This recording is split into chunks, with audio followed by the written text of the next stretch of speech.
Newport Board of Education, regular meeting, may I have a roll call, please? Here. Here. Here. Here. Here. If you all join me in the pledge of allegiance.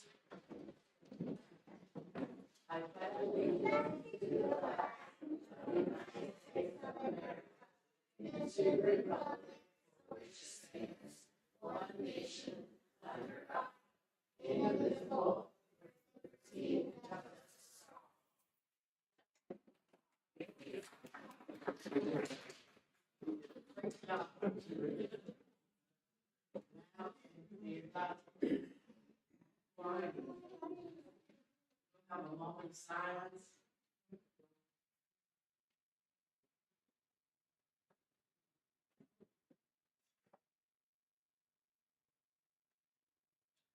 All right.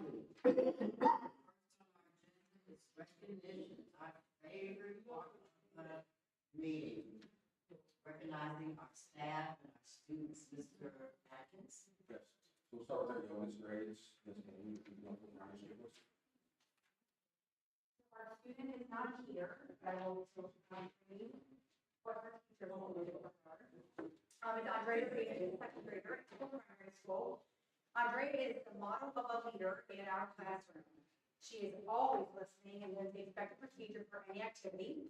Her peers know this and look to her if they need assistance on what to do or how to do it. The work that she completes is always in that room emphasized, her very best work. She is kind to fellow students and makes lovely connections with her peers. She follows her walkout way each and every day, and she's an absolute joy to have in the classroom. So that's Andrea Reed.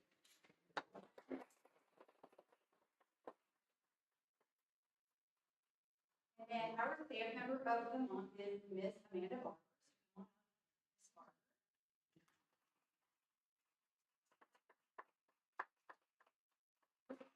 Barber has taught kindergarten, and then we, several years ago, with my beginning before my second year of AP, Mrs. I had talked to her about being in the classroom, taking a different position when we had a certified behavior interventionist, and she took that role.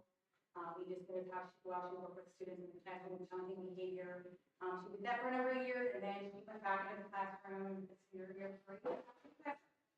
Ms. Barber exemplifies professionalism, leadership, and commitment to work as an individual within her classroom, but as an entire building.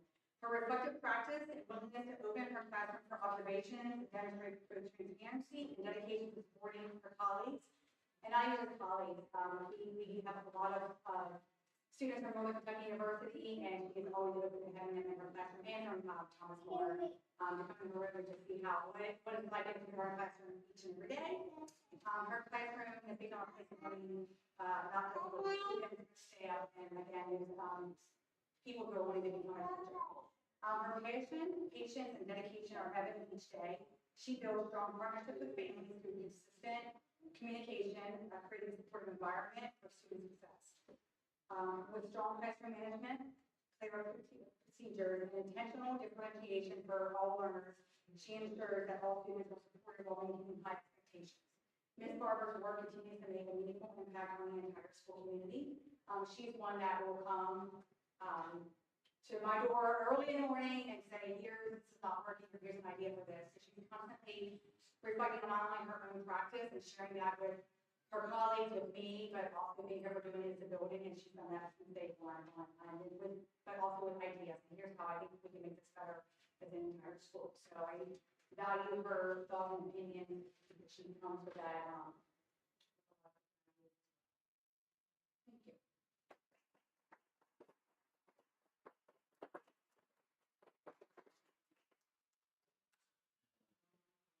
We would walk that way with the students.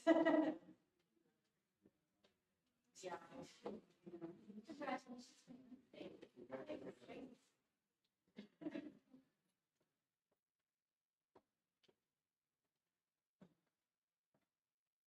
Thank you, Ms. Barber. Thank you.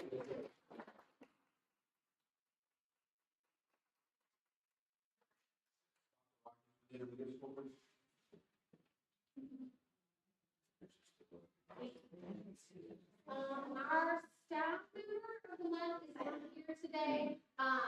But Megan Kelly was nominated for our March staff member. She actually came to us in December, right before Christmas break, as an interventionist. She has been working really hard with our 5th grade class, who has, the most growth to make this year. And so she's done a phenomenal job building relationships with those kids, and they just love her and gravitate towards her, and I think it has made a huge impact on their success so far. Just some things I always like to read what her peers said when they nominated her. Megan Kelly goes above and beyond. She is dependable and great with our students. Even though she's only been here for a short time, I've noticed the relationship built on respect and trust she has built with her students. I'm thankful to have her here. She has been rocking it out in 5th grade. Students are blossoming under her teaching. So shout out to Ms. Kelly.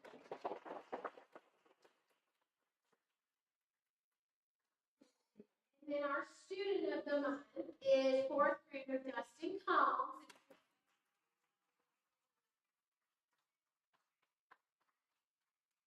Dustin Combs is a special. When I started for intermediate, I was told Dustin Combs will do just about anything to avoid classroom. And I am happy to stand here and say that could not be farther from the truth. Dustin has met every goal his teacher has thrown at him. He has graduated from certain workbooks. He's moving on to new levels. He is staying in class. He is giving advice to other kids on how to be successful. He is a leader, and this is a different kid than we had in August. And it is a true testament to the work he is doing, the work the Swear John is doing with him, and I think that Dustin is just going to continue to grow and achieve wonderful things here in Newport.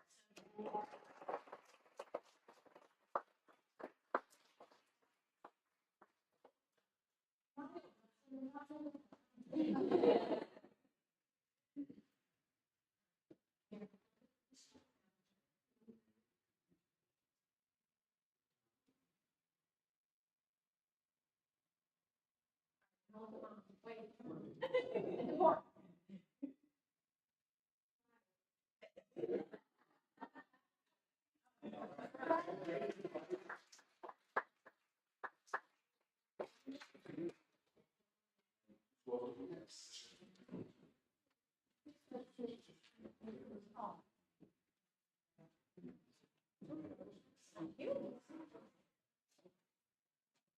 Okay, for the high school, our staff member of the month is Ms. Newchester.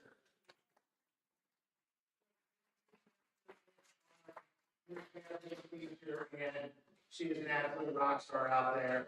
She's so great to work with, always willing to help out however she can. Takes on anything that we send out in her direction. She's always helping, checking in on myself and Mr. Ritchie, probably more than we realize that we can check in on. She's killing it in track and cross-country coach, so definitely, and as a proud Newport alum, always nice to have one here. So thank you, Ms. Winchester.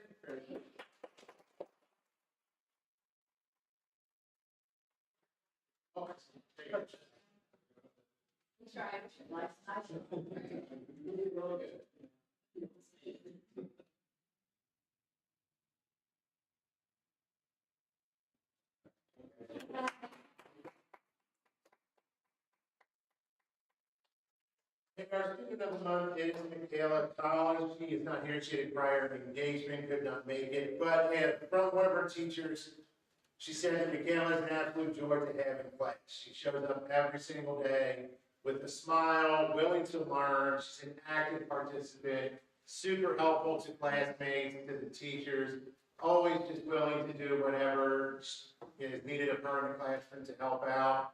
Will help struggling classmates get work done or jump in the group to help them. She is absolutely the easiest choice for student of the month, is what the teacher said, and she's a model student and classmate, and it is Michaela Collins.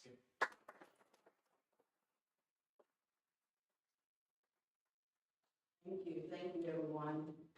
We're going to take a 5-minute break. Thank you everyone for coming, and I always want to thank our parents, family members, because the student success is from your partnership. You are a valued partner, and we appreciate it. So when those students come here, and we recognize them, we also recognize the parents and the family, because without your support, they could not be as successful as us. So thank you.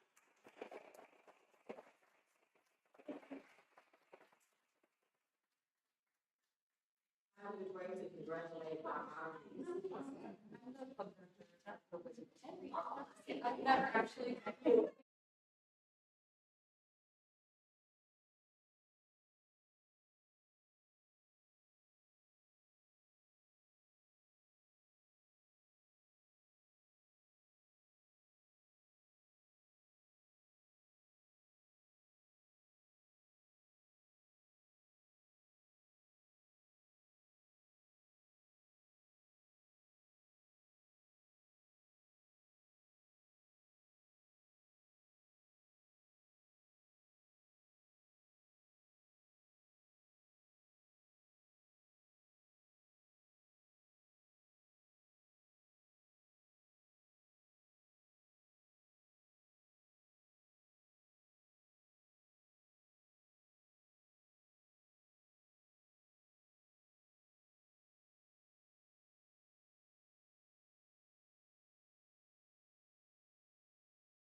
Thank you, everyone.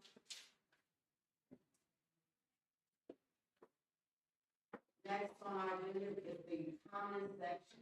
We have Kelsey Boston from the Boys and Girls Club. Hi. So I have just some information for you, and I think it's in the audience as well. But looks over who we are at the Boys and Girls Club, what our goals are, how we function, how we make our goals happen, how we kind of monitor that progress. I wanted to come here because as few of you came to our event in February, again, open house. We just went through a massive renovation and our entire building was redone. It's absolutely beautiful. We have tons of new space. But we're serving about 220 children currently, seeing about 105 a day. And 87% of those children go to Newport Independent Schools. So the vast majority of our membership is Newport Independent School children. So this just has, it has some of our adorable children, which we share. Some of these children obviously go to your school as well. It shows our staffing and how we kind of run our day. Each classroom has certain schedules, like the pictures of calendars from the exact rooms. We have 5 classrooms in our space now instead of 4. So we have a kindergarten first grade room, a second, third grade room, a 4th and 5th grade room, a 6th and 7th grade room, and then an 8th to 12th grade room, which will be switching to 9th to 12th next year. They just did 8th and 12th this year because they wanted to make sure that we had attendance. We have a lot of split attendance. So I think I break that down on a different page. I talked about split, I'm pretty sure it's 74 to 26% of our population is teens, which we consider 8th grade and above. The rest is below that. So we're seeing consistently about, I want to say that the teen ADA has been 25 kids a day, which is really, we're one of the highest attended teen clubs out of all Cincinnati clubs. But it has some programs in there, some bullet, yeah, it has some bullet. Oh, thank you. Yeah, I'll keep going in a second. It has some information about our program model. We use the goals of graduate fit for life and ready to serve. I put a little bit of example in there about what that looks like. One of those programs is run every single day. There's also additional opportunities for teens. That's one of our biggest goals with the renovation, was creating an entire dedicated side of the building to teens. They have their own space with their own kitchen, with their own, eventually the patio should be built in the near future. They'll also have an import TV room that'll be added and an incentive to come see a club and stay for things such as promising pathways, which has them work on resumes and work on applying for jobs. We track those sorts of things. We talk about our measurement success.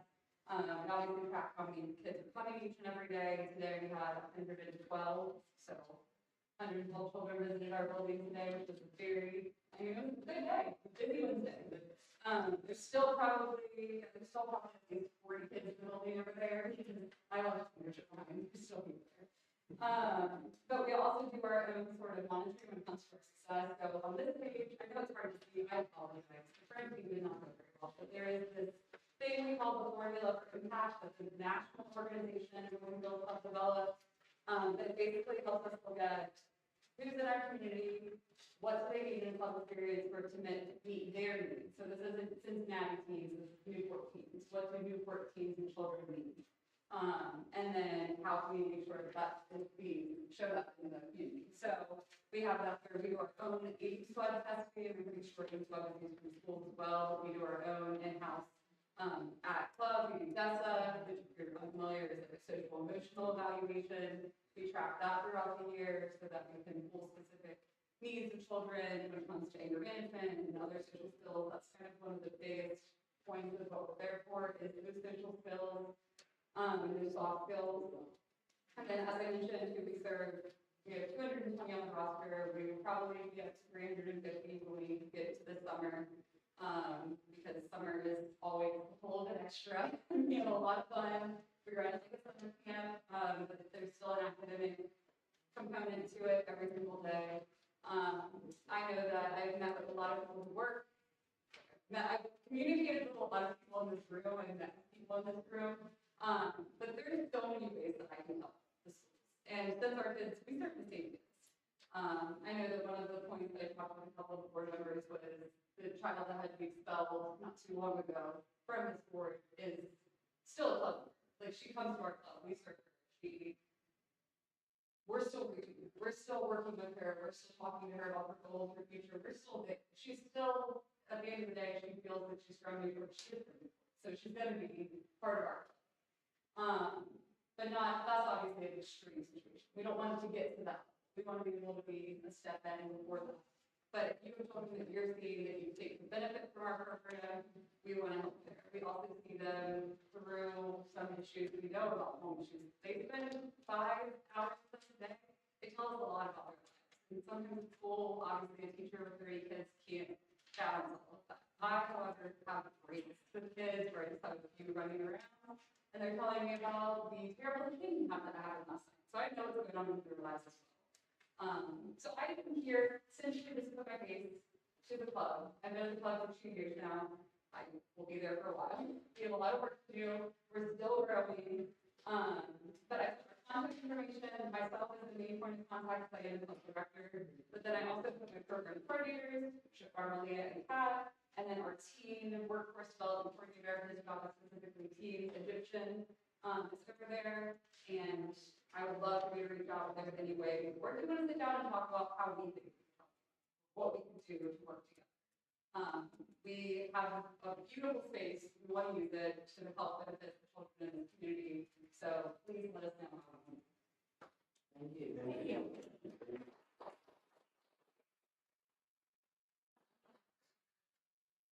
I believe it was Gay and I that visited one of the girls. It's a beautiful space. You know, having children that were there, so 30 years later, it was amazing. And I think I got most excited about the teen space because a lot of our students, you know, have idle hands after school and during the summer. And having a safe place to go that's going to engage them and, you know, keep them stimulated and safe. It's very exciting. So thank you for coming, for answering the call. I appreciate it, and sharing with our team who love our kids and work very hard to ensure that they get everything they need. So I'm sure they will welcome the help and assistance with our kids, especially, you know, during spring break and summer, you know, where they can be minded and kept safe and stimulated and still learning. So thank you. Thank you. All right. Next on our agenda is the minutes. Everyone have an opportunity to review the minutes. Any questions, concerns?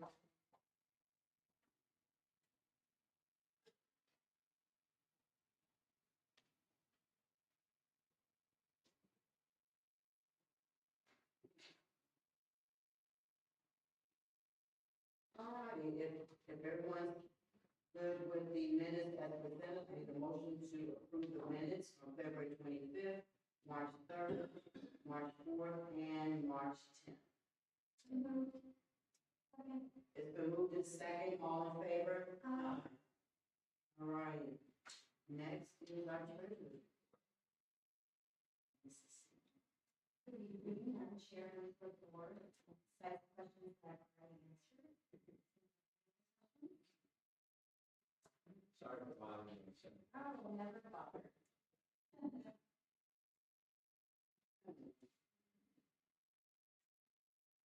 As long as there's no questions regarding our report, I need a motion to approve the bank reconciliation statement, which is the audit, and to pay the bills. Move. Second. It's been moved in second, all in favor? And all the other attachments are for information only and no action is needed. Anyone have any questions regarding those documents? Very good. Next is student learning and support services. This is your. So, good evening, Madam Chair, members of the board. So everyone has my report. And then I was speaking to Ms. Malone earlier this month. She asked for some updates on the construction project, so I'm going to focus more on that. So first, everyone recalls that we built the concession stand and the restrooms at the stadium. That was something back in the fall. So at this point, it's winterizing in December or January and opening those back up in spring. So that project is complete at the stadium. Next, the career and technical education project for Center at Newport High School. So this project was completed in December. We did have a couple of flooring issues in the business classroom. Those were resolved.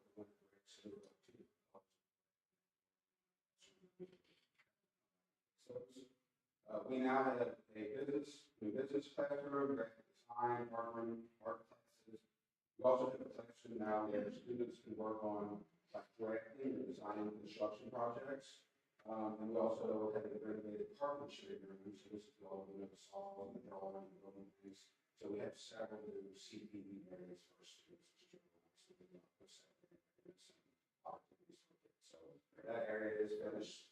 The libraries, I know we talked about that, although that was a new construction project, it kind of turned into, we had the flood in the library back in the fall. All the structural repairs were finished, probably late November, December-ish, and greater January. Then we had to reassemble all the shelves. So you can imagine how big that room is, and all those bookshelves were taken down, and we tried to label the best we could, and all those had to be reassembled.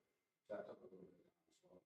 I would like to give a shout out to the high school library, Ms. Clark. She's been working extremely hard on shelving all the books to make sure that students have full access to the library. If I had to guess, 90% of the books are shelved at the high school. Kids are checking books out. Space looks almost complete. So that was a lot of hard work from you guys know even on the day of the flood. But now Ms. Clark is out the field back. A couple other updates, and I'll try to go quickly on this. So, the General Assembly is meeting right now. One thing that I'm going to talk about is the state budget, House Bill 500. Right now, the House and the Senate have each passed their own versions of the state budget. They don't agree on everything, so they've now moved into the conference committee. So basically, this is a small group from the House and the Senate that they're trying to make the final compromise. This is the budget that's going to impact the seed and funding for next year. So right now, planning is kind of difficult. With planning, we don't know what the state budget's going to be. For the budget, most signs point to some stability, but the way it's being described, it's not necessarily a growth budget. So when we think about SEEK or per pupil funding, both versions offer very small increases, so less than 1% increase in SEEK this year and less than probably 3% next year. So although it looks like an increase on paper, we have to think about inflation, rising utility costs, rising costs of everything. So there might be a little bit of increase in SEEK, but the cost of everything else is going up more than that little bit increase. So what does this mean for us? So that's not final yet. If we need the committee, this means for us, we still have to be very conservative in terms of our spending habits and what we're forecasting for next year. If there's anything else on the way on that. So nothing is final. In the end, we have to stay conservative financial planning. Just stay very disciplined is the word that I'm using. It's kind of like a good one. The last thing I want to add under new business, you'll see an alumni and community engagement coordinator. So this is a proposal for this position. After 8 months in this role, I've identified a clear need for this position. This is a part-time stipend-based role. It will serve as a dedicated liaison between our schools and the community, and this will be the primary focus. So building a digital database, a comprehensive list of alumni, local business members, so that they can partner with our schools, so we can continue to increase opportunities for our students and our teachers. We want to improve communication to the community and our alumni. This position also will be there to organize events, planning, holding celebrations for the community and our alumni. So, for example, our homecoming event, where we want to host alumni nights for standards or fundraisers for those kind of things. This position will be responsible for those things. The last thing I want to add, I'm talking about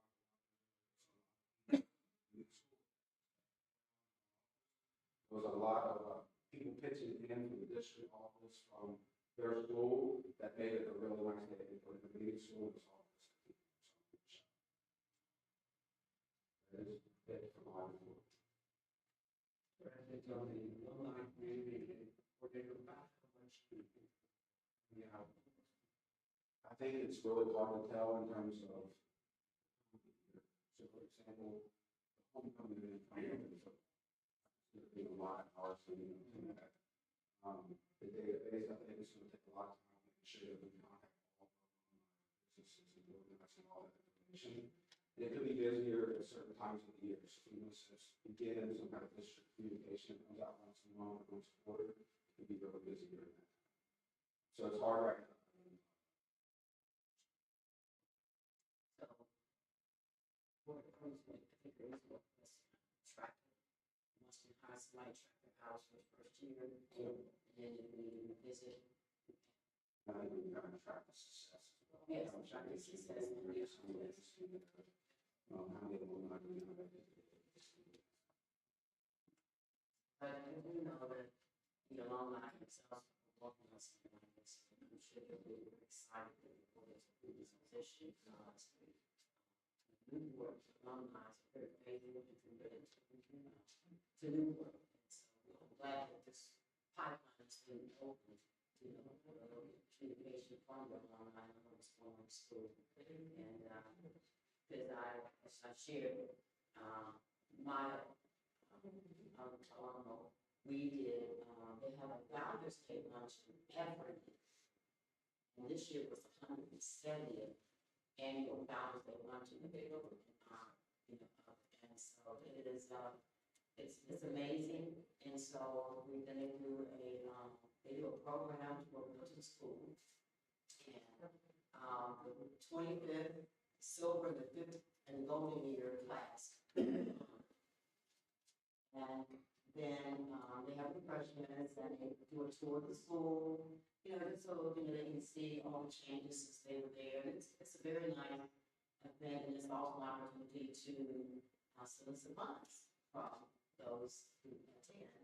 And then the oldest alumni gets to ring the bell. So this year we had 2 graduates from 1952 that rang the bell. So it's very exciting. So I think something like that fits Newport, the love that they have for the school and the members. So it'd be nice if we could bring something like that to I think maybe they just continue to keep our alumni business partners engaged in their district. Okay. I agree.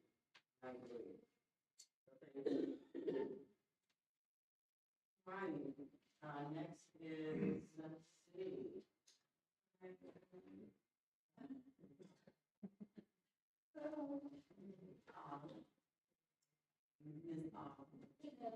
How are you? Good. So I have my report out there, and then I'm going to invite the principals to talk about their IRA data for a few minutes for school, and then I'll wrap it up.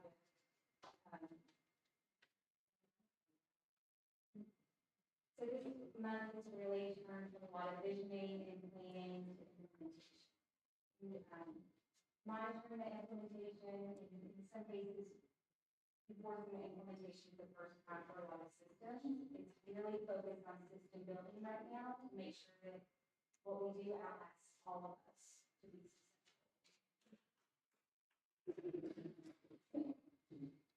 So you've had my report. Do you have any questions? How's it going with TV and TV? So I meet with her every 2 weeks online virtually to have a coaching session for myself and how I help to, she coaches me at my own coaching plan. We also talk about the principal's coaching plan. I know Dr. Watkins meets with her every 2 weeks. Sister Wilson and Ms. Hayden also meet with her, and they have individualized coaching plans for their schools. She recently, I'm sorry. I said, well, Oh, good. She's really wonderful. She is. She came for, I guess, a day and a half, 2 days, a few weeks ago, and we did intensive walkthroughs to all of the buildings. So we went through many classrooms in each school. Then she also had a counterpart there. While we were walking in school, she would talk to students in other schools to get their input and their voice so that they could take all of those results and put them together to help us find areas of success and areas of growth across the buildings. And they gave us really comprehensive reports for the district as well as each school. And one thing when I shared with Mr. Atkins, he said that we were really pleased because we weren't surprised. It was things that we needed to grow on that we're already working on, that it was nothing just out of left field that shocked me. So I know that we're on the right track. And it's good when you get confirmation, Mm-hmm. you know, that you're doing the right thing, you know, and you're these trained professionals who do this day in and day out, whatever come in. It's really good. And I had very actionable next steps for each student. So things that were easy to carry out within the next month or two. So that was good too. It's not just all theory, it's here's what you do. Also, we did SAT today for ASY, and we did it yesterday for the high school, and the administration went very well. There were no issues with technology or anything else, it was very smooth.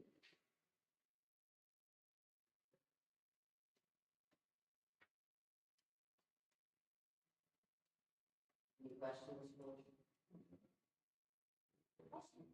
So I'm gonna invite, Great report.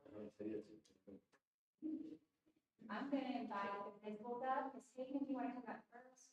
Just for, 3 to 5 minutes for school, I collected their academic data so that it is the same data for each school.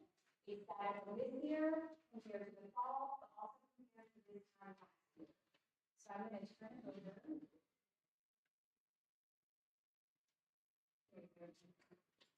Good evening, everyone. Evening. So, I'm kind of kind of sit and look at it and just throw out numbers and then I'll kind of just chime in. But, so this is, our overall winter data of where the kids performed. So you have reading on the left and the right. This will be the same for all schools. So I'm just going to sit there and look at that.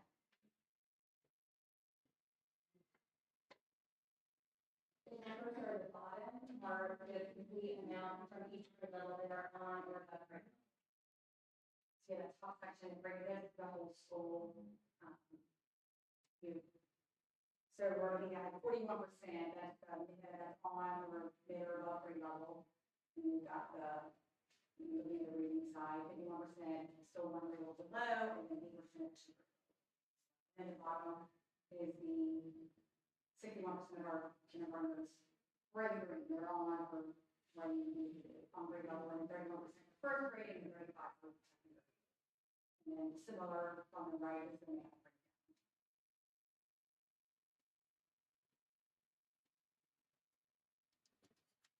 And then the next slide, basically it's the same slide, but in parentheses it shows where the change from fall. So for example, so get the reading, mid or above grade level, we're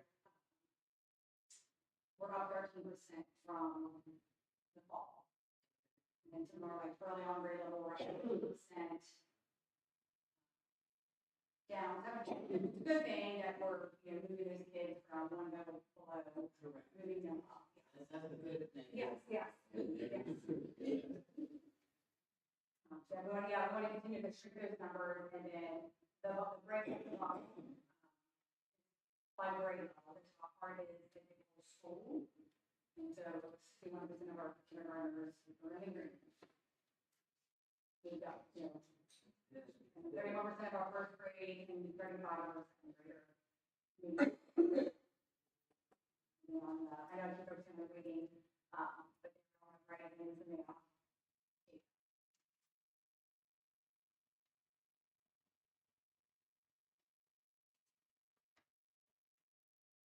And this next slide is comparing it to winter to this time last school.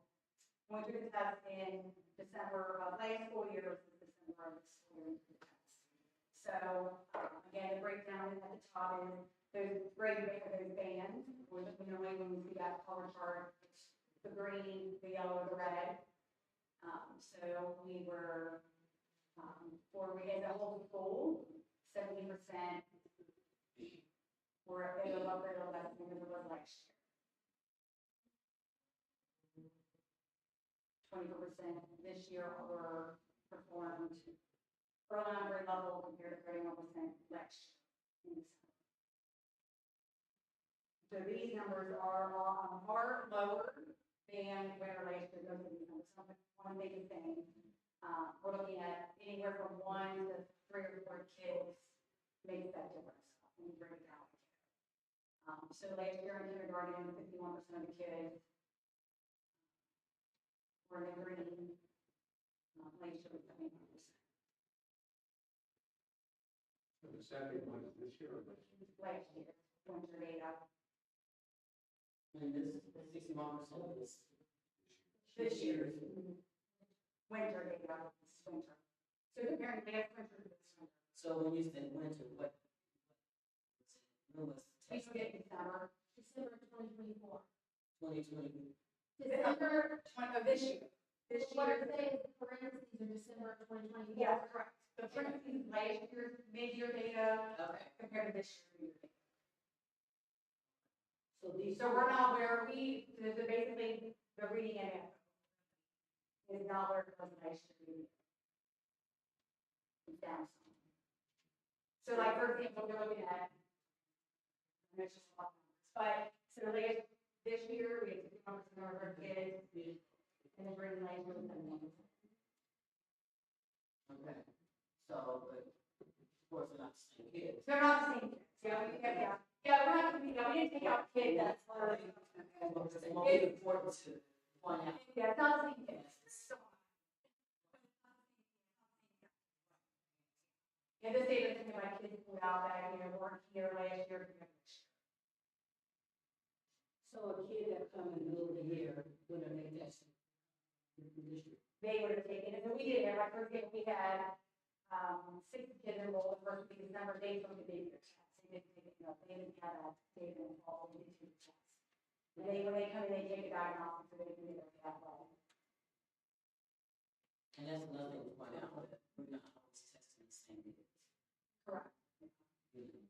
So this is kind of, sorry, the slide at the end, sure, now. So we can look at, we have a spreadsheet that we created mid-year with going back even to our second graders when they were in kindergarten, looking at their trend data to see, if they were with us in kindergarten, are they where they need to be? Are they making progress? Like we can see that's not reflected here. So we developed a sheet of track, and so moving forward, we went back for our second graders and became one and put all the data in there. And then moving forward, we've got kindergarten next year, we'll have that same data, where we'll see their first grade data. So we can look at kids. Yeah, and then when they're elected, she also has theirs, and then we can kind of see a snapshot of all the kids. With all the things that we have. That's good. I should be all the Ames web data from the entire.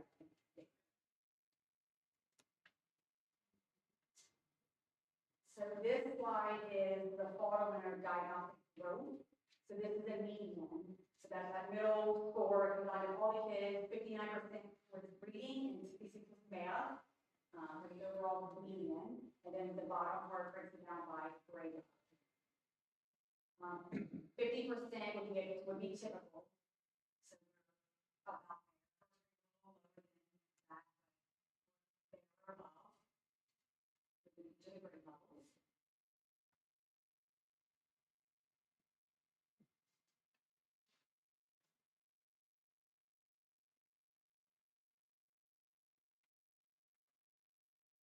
To make this a little easier to understand, that percentage is the percent of whole grade growth. So 59% would be 59% of the year's growth. That every 10% is a month. So on kindergarten math, they do almost a year's growth in that half year span, is what that's saying. So if it was below 50, it would be less than half a year's growth, and if it was more, it would be more than half a year's growth, which would be expected in the half year plan.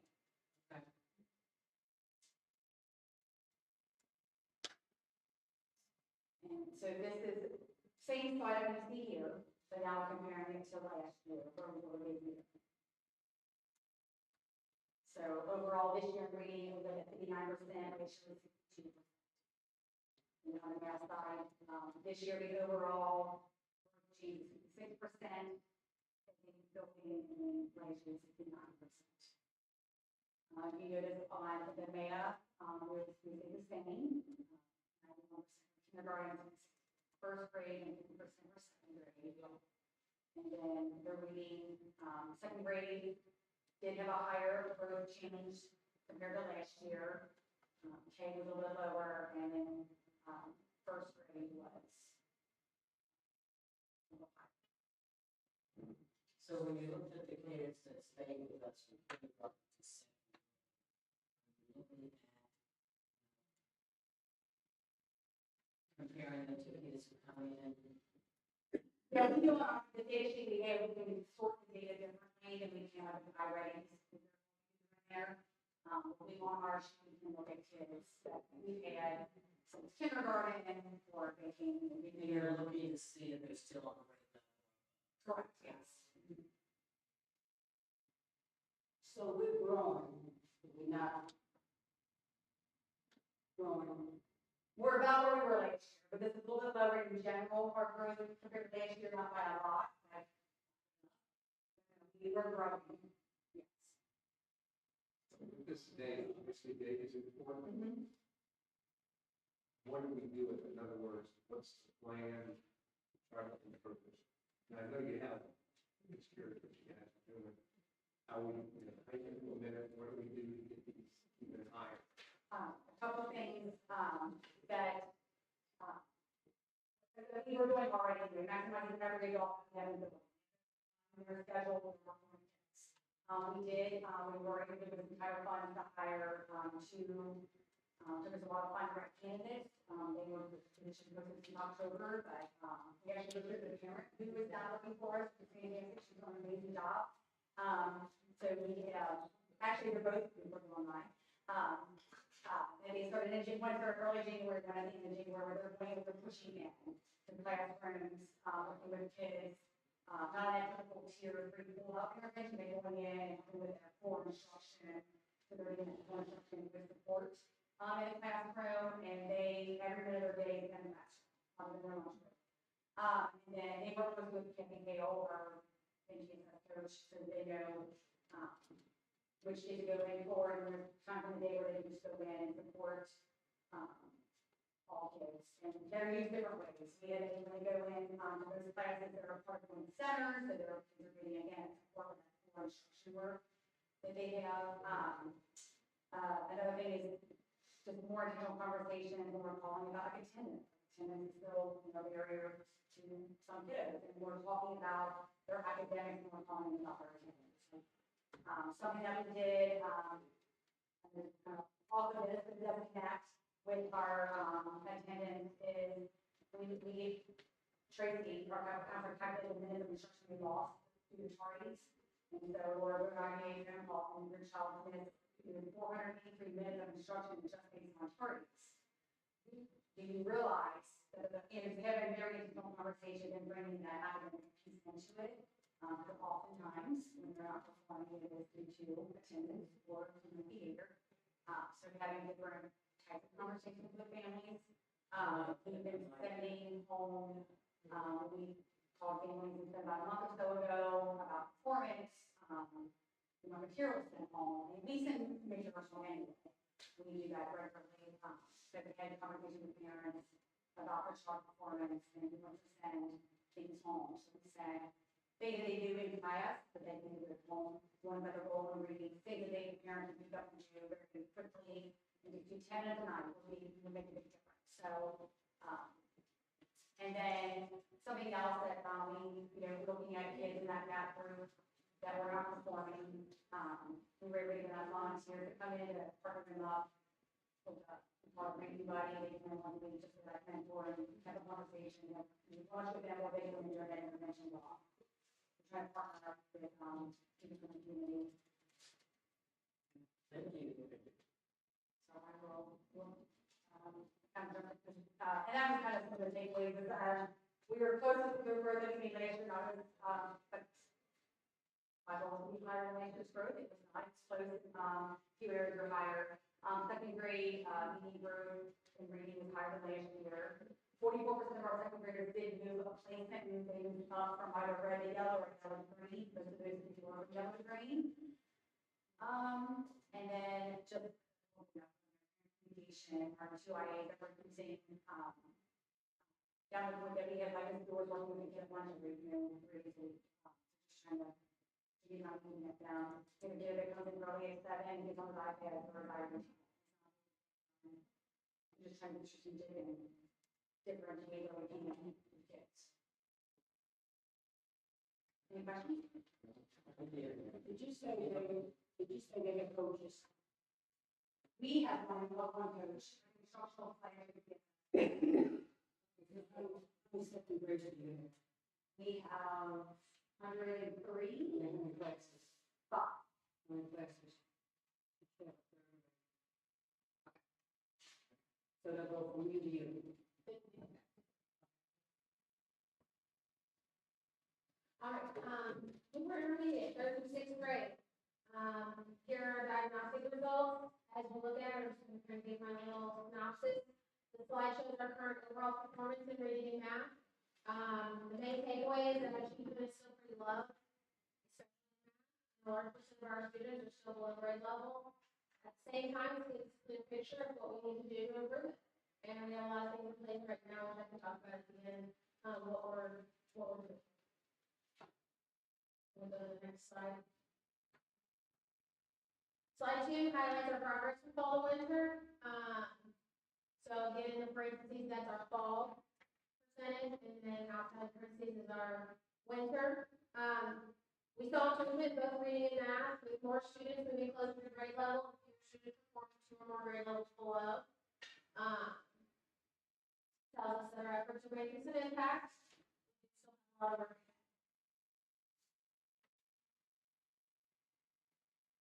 Moving on to slide 3. Because this slide compares our current results to the same point last year. And when we say last year, this is December of 2024 compared to December of 2025. A little bit of mixed information here, but there's some encouraging areas, especially in our 4th grade, reducing some of our lowest performing areas. And we're making some good gains. We still are working on, that's not my job.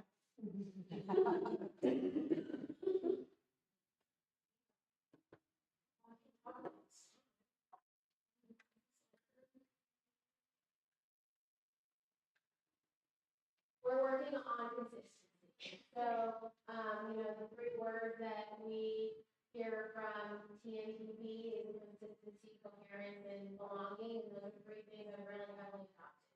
Everything we do in our building, every system that we implement, falls under one of those 3 umbrellas.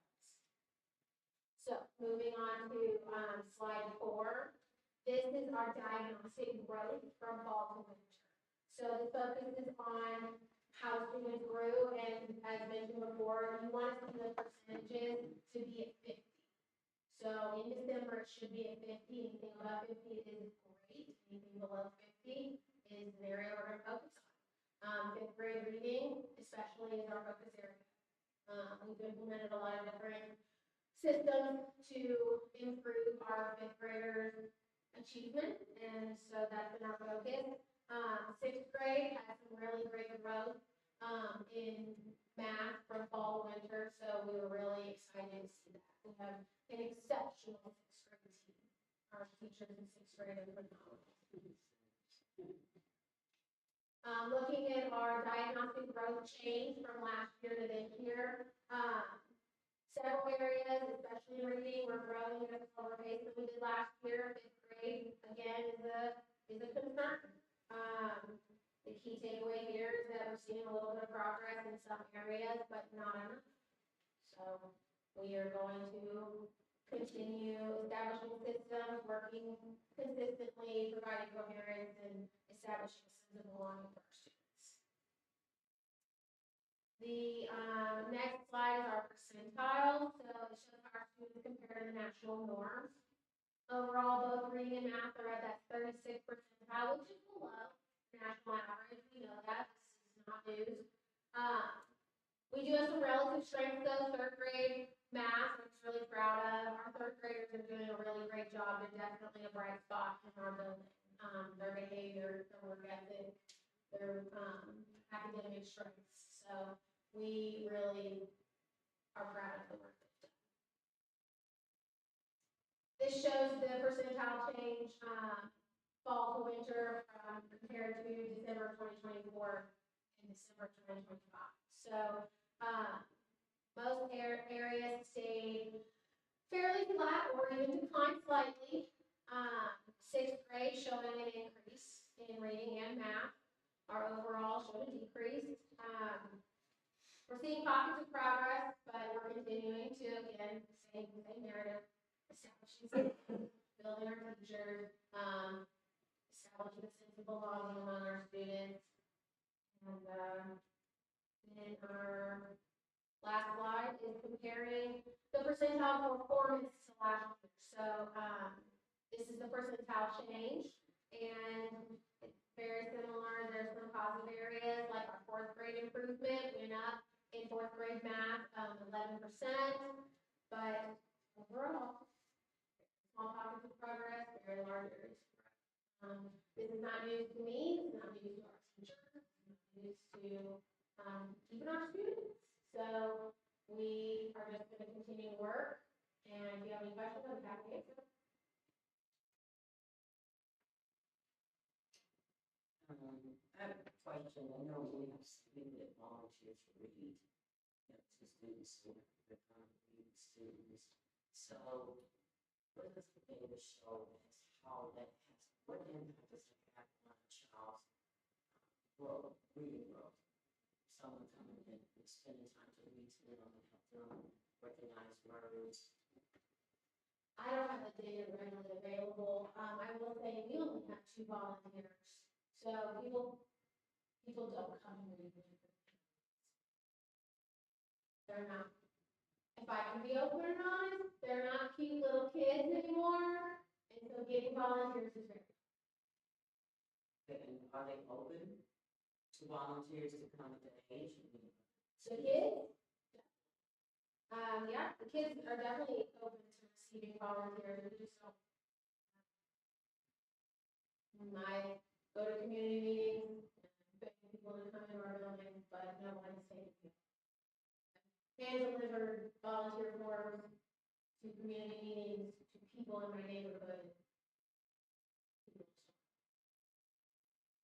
So. Can I answer that question? Yeah, can I? Sorry. Even for us, we do have more, like we have a handful of one-on-one readers that we have had for a couple of years now. They definitely make an impact. I think it would be hard to look at like data because they are seen once a week for about 20 to 30 minutes. Some of them are training on like kind of cues in terms of reading. Some of ours are just, for example, we've got some women, not in education, but just a professional who comes dressed in a suit. He's working with a kid who needs to see that in his life, that really doesn't see that. So I think it would be hard, even if it was just focused on reading the whole time, that it's really see the change in it. So I even for like our data, we do try, like we've got maybe a one-on-one or we inviting or not, but I think it would be hard for any district to see like a big difference in the data. But I think there's things that you would see in the data, like seeing someone come in and giving them one-on-one attention, and for like some more that are coming in professionally dressed. Right, Talking it's about having, their it's career. having an impact on our students' sense of belonging, not necessarily their reading fluency or comprehension. I mean, it could, but I think maybe you get more. And another data, what you just said. Oh, yeah. I mean, I was going to say, oh, Evidence but of the impact. And so you just described the evidence of the impact. and when they're reading, what you can't make it, they're upset. Maybe there's that time when John didn't make it in, not my John, but John didn't make it in this week, and like, he rescheduled stuff, and he realized it's like, you can't make it in on your Tuesday, you come in here by Friday.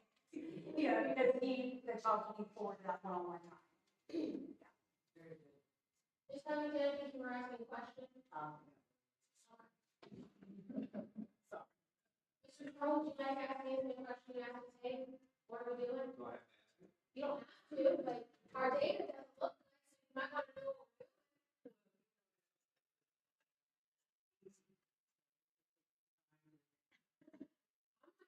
Excuses. Take your time to get your feet wet and put your you know, just a motion. Here's our fall winter data shows improvement in both reading and math. Sixth grade demonstrated some strong growth, exceeding expectations. Percentage of students performing 2 or more grade levels did decrease in both subjects this year. So while we're not seeing the achievement we necessarily want to see, we are seeing a modest reduction. And then according to reading and math growth, we need to accelerate it. You asked earlier, like, are they growing? Yes, they're growing. They're just not growing fast to be at that national average. So we got to figure out what to grow faster. Which we're doing. Yep.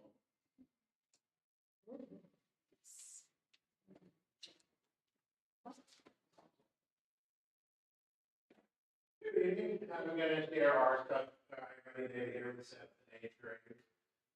So on the first slide, or second slide here, I guess, our diagnostic results, as you can see here in reading, 26% of our students are performing at or near grade level, and 21% total in math. There's still a significant portion of our students that are well below grade level. We know that, and we are working on putting in more intensive and streamlined interventions for them to read, to instructions. Excuse me, to help that out. But you know, we have plans in place, and we are happy with some of the growth we are seeing. We did see kids come in at the beginning of the year, relatively low numbers again, like everybody else, that are growing. It's just when you still look at them, they're not as high as we of course would want them to be. Our change results from the fall. Here in reading, we see that the number of students that are career or lower grade levels below dropped from 59% to 51%. So an 8-point improvement, which is great, especially at the lower end of the scoring here. And then in our 8th graders, reading jumped from 31% at earlier grade level to 37%. And in math, our 7th graders went from 5% to 16%. So it is a great improvement there that we're seeing. Things are starting to move in the right direction. And the kids are even saying good things, and with what we're putting in place as far as our RTI classes and plan periods for them. So we are getting things moving in the right direction. Okay. Then, as far as our result change from last year to this year, okay, the math here is really what stands out. The percentage of students 3 or more grade levels below math went from 48% last year to 38% this year. So a 10% increase or decrease, basically. So we are getting those modest reductions. Those kids are going to start moving up. Hopefully that all will translate when it comes to the ASA testing part. And then, again, this is the reading is a little bit mixed from year to year. We are seeing pockets of some growth, but not across the board, and we are seeing some progress, again, but just not as much as we would like to see. So again, focusing in on those types of interventions and really kind of being more intentional on what we're doing with our reading when periods. Okay.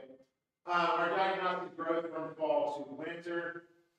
Again, this is something that, where we are seeing a little bit more exciting data. Again, the typical growth is around 50%.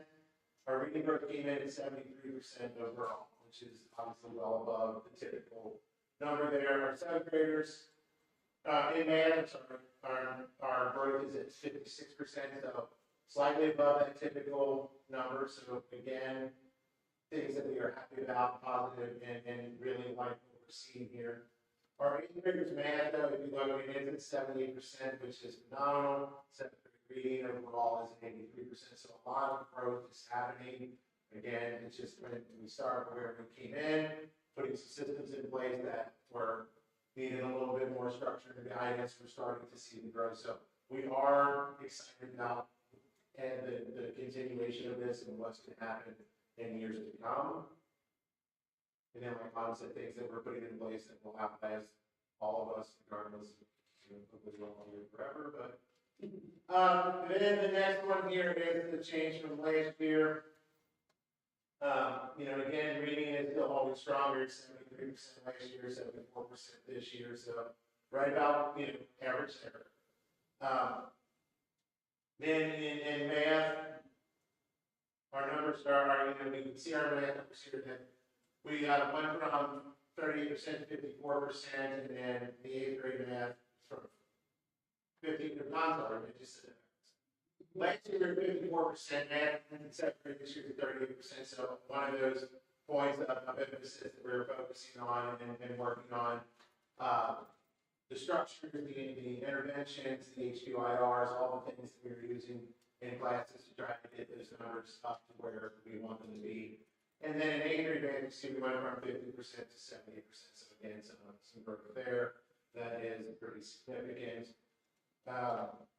And then our percentiles, again, every 10% is about 1 month's growth. So you can see where we're at overall with math and reading, and with where each grade level came in. 7th grade 30%, 8th grade 43%, and then 8th and math that's 37% and 44%. Again, we're seeing we're getting things moving. Just it's going to take some time to get some things right and moving in the right direction. And then our percentile change from fall to winter. Every grade level is something moved up by at least 1 percentile from fall to winter. So again, not the greatest of growth, but it is something to celebrate. And that is one of the things that we have been implementing all year. We are going to celebrate any growth, however small, however large. We're going to celebrate every single one of that.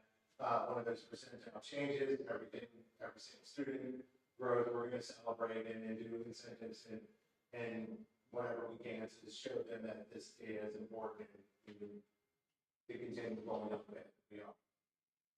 Now the percentile change from last year, our 8th grade math jumped from 31 to 44%, which has a 13-point gain. It is great. And our school level math went from 34 to 40. Again, reading is a little more nuanced in that. It's not as much as we want to see, but it is still, again, moving the way we want it to. So we are, again, putting things and systems and interventions and things in place, really focusing in on the HQIRs and getting those involved in class a lot more so that we can start really focusing in on that growth. And then you'll have options. Oh, So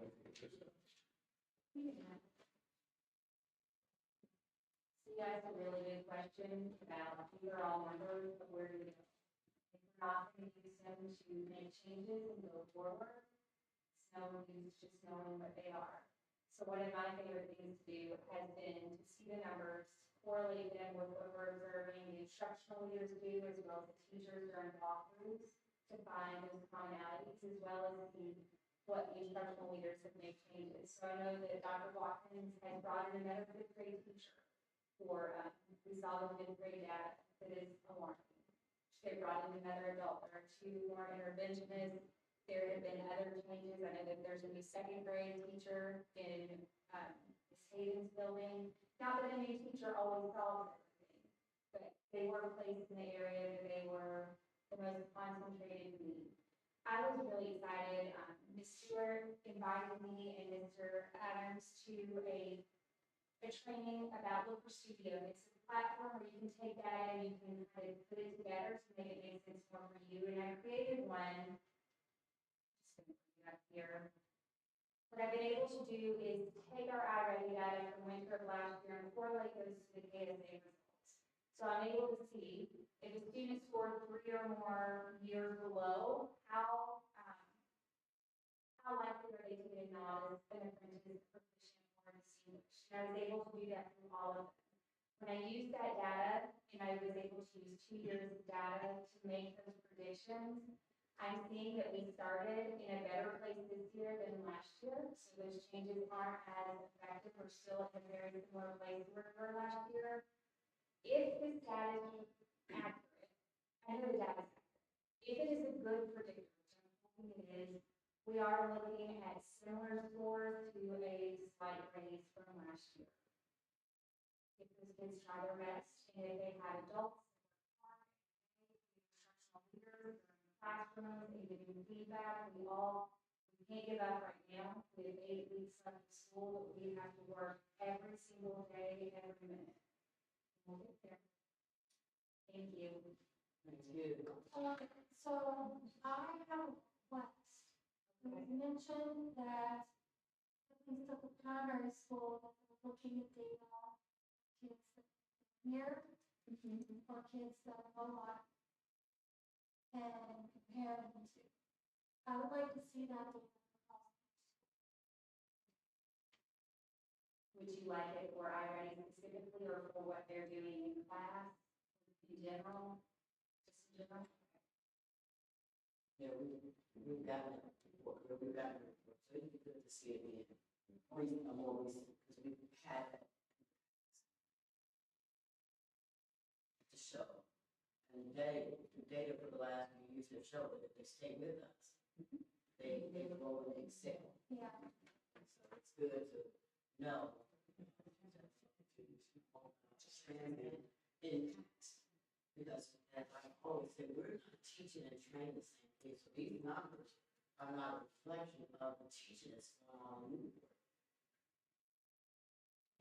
So, it is, a lot of times they're starting with new kids.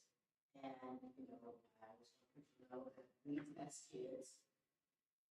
They know us 100 days, we test them and we get the scores. But they may be a fifth grade.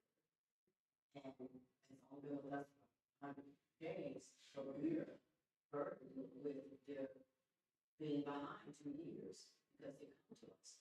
And people don't always understand that they come to us sometimes a year behind or 2 years behind. And so that's the challenge when you have a transient population. And we've had one for years. Yes. The last time we did that report, we used grades 3, 6, and 10. And so we did a double blind. So I pulled the data, provided that to the education task force. They compiled it, we compiled it, and had the same findings. It was written differently, but the findings were the same.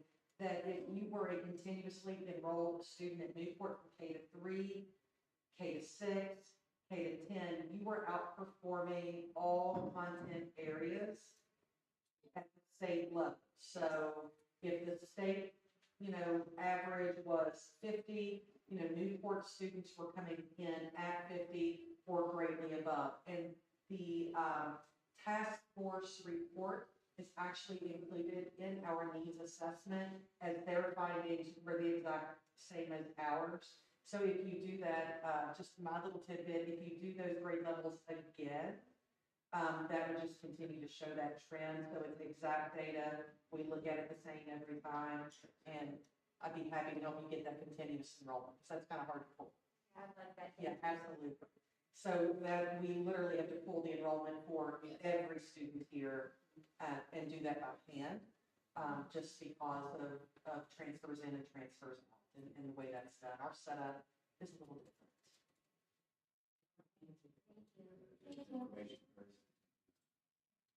We could all know that an education I need to be set up.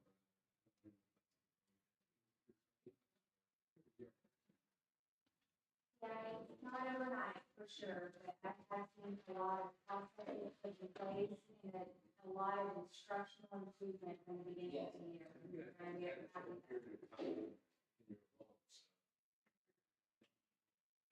Absolutely. So we appreciate all that you all are doing. Thank you so much.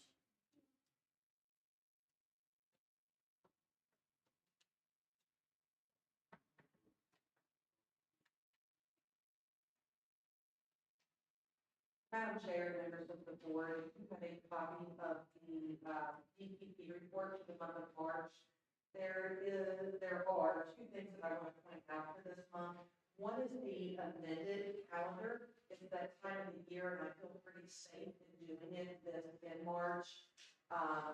It doesn't have to be done until May. So we want to get this information out to our families and our staff as soon as possible. So if you are looking at that information, we had 2 days of this school. One of those was Thursday, September 18th, and that was our day that we closed due to the water issue that we had in Newport High School. The other one was Tuesday, December 2nd, and that was a weather day. We had some snow that day. So we had 2 cancellations there. Now, this calendar, when we went into this year, had 172 days of instruction. You are legally required to have 170 days. So right now, the recommendation is to take those 2 days that we miss, not add student instructional days, and use those as teacher planning and teacher work days. The reason for that being students have met their instructional requirements. That meets the staff contractual obligations. It also minimizes disruptions to families and the community and just supports that thoughtful end of year planning. This also would not alter the original graduation date of May 23rd. So that was the thought process behind it. That was the recommendation that we made to Mr. Atkins, discuss that with him, and then formally bring that to the board. That seat money with minus 2 days. Yes, and so my concern is that if we add those 2 days, if we look at this specifically, if we were to add the 2 days for kids, you would have Friday, May 22nd, right? And kids know we were supposed to be out yesterday. Probably not going to show up today. And that's just honest. They're kids. If you look into that next week, they still have to make up a day. You've got the 25th, which is Memorial Day. Then kids would have to come that one day on the 26th.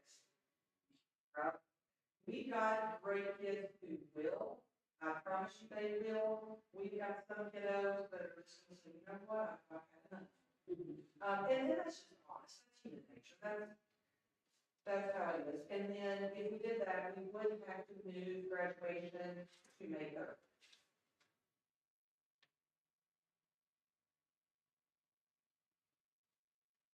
May 3rd or June 3rd? You said May 30th, I thought you said 3rd.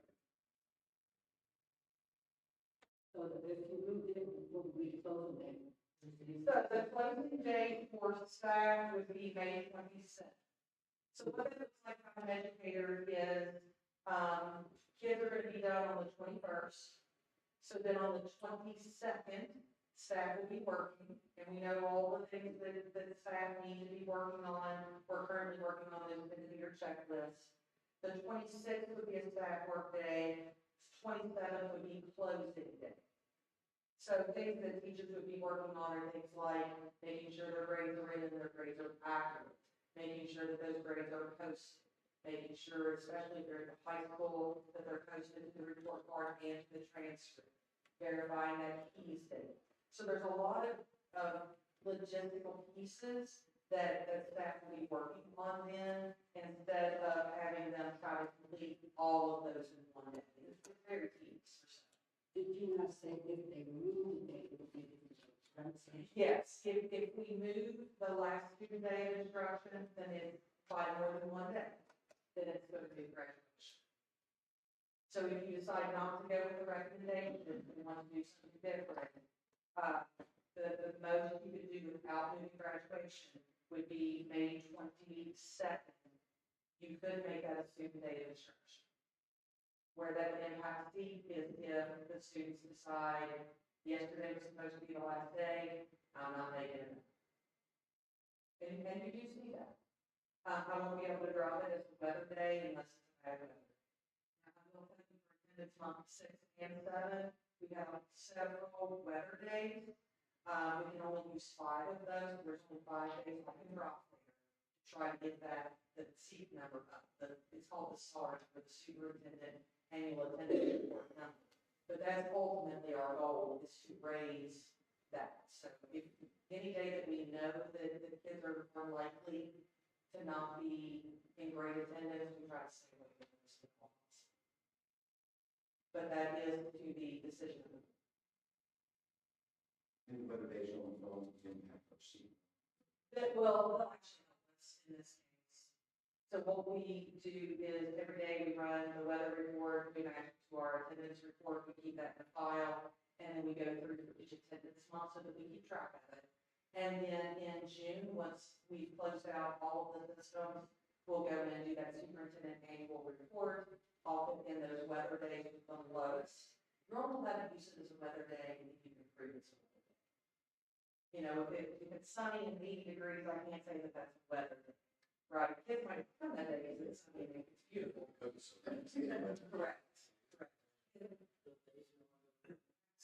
So that's, you know, it all comes back to deciding whether you're going to school, not have school. Our kids have shown up, they've done a great job. We've also been impacted by some things that are, you know, outside of their locus of control. Just thinking about items such as we've had a lot of fevers, sore throats, that's been going around a lot, never coming to the level of being diagnosed with flu, but influenza-like. Even, you know, if they've taken the flu test, it's come back negative, but we have had a lot of that issue. Definitely from attendance month 7, that'd be February 14 through March 16. So we just did balance that month. We did see quite the bills. Any more questions? Thank you. Any next? Good evening. Share the report, you have a copy of my report. Do you have any questions?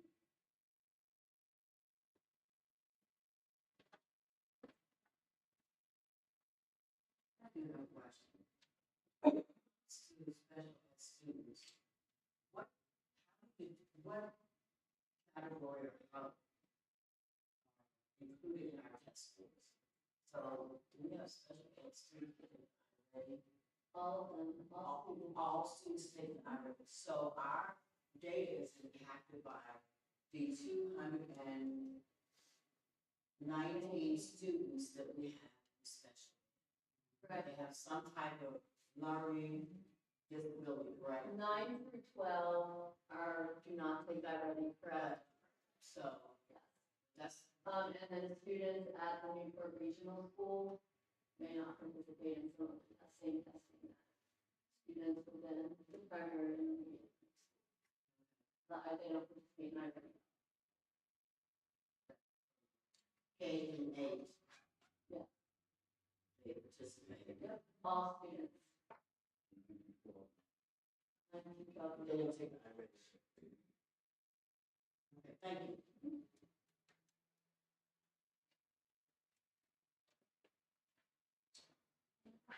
Next is, let's see, no, new business.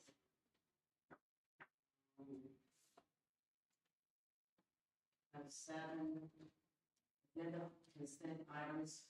Any questions regarding 1, 2, 3, 4, 5, 6, or 7? If not, I need a motion to approve consent agenda items 1 through 7. It's been moved and second, all in favor? Thank you. Any more comments? Do we have any comments? Anything? I just had one thing, you know, looking over all of these reports, it is so refreshing to feel like we're actually updated and we're kept in the know of what's going on in the school district. It's all so well written. They, you know, line everything up and make it dumping room for us, you know. We're not having to, I mean, finance always taxes my brain. But these other reports are so seamless. No offense, Ken, is yours as seamless as it can be? I just don't understand it very well. But I just wanted to say thank you for all the effort that you put into making these reports so easy to read, so easy to understand, and keeping us informed of the goings on in the district. Thank you. Any But thank you, I agree. That's always my speech. The more we tell, the more we know, and better we answer our constituents when it comes to the questions that they present to us oftentimes. In walking down the street, in the store, just stop and stop. One very quick celebration, Donovan is not here today, he's at the state FCCLA, is that correct? And is that in Louisville? Yes. Down in Louisville, so good luck to Donovan. Yes.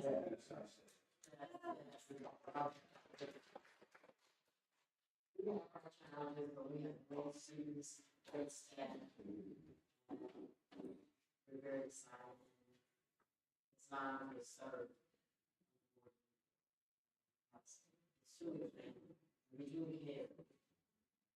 Giving about each other. And that's a blessing. So thank you all. Doing this together. I need a motion to adjourn. Second. We moved in second, all in favor? Aye. Thank you. For your long day.